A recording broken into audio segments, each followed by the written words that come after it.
Hi guys, we're having a lunch today. Fish and chips, popular food in Canada.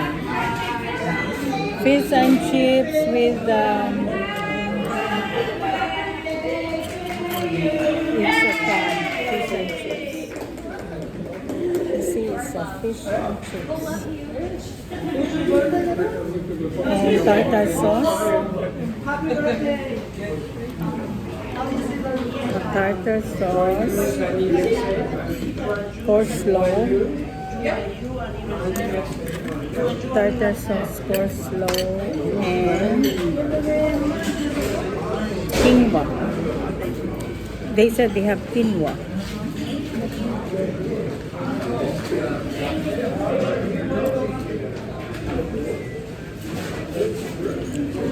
And for dessert, we have a cake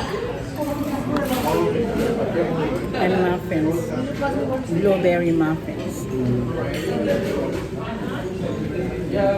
This is the way the Canadian doing their meals.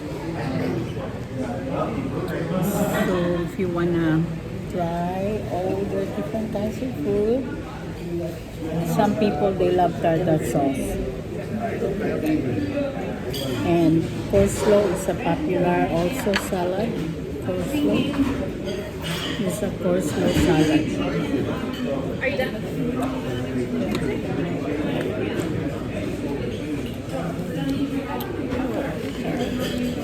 It's so good, the coleslaw, because they put lots of onions.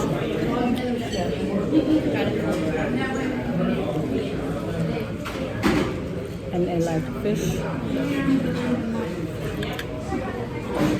Here in Canada, they have fish, eat as much as you can. In West Bend, in Horseshoe Bay, they have fish and chip, eat as much as you can. But you cannot eat, eat as much as you can. Okay guys, so this is my lunch and my cake. Okay, I'm so lazy today. Bye for now.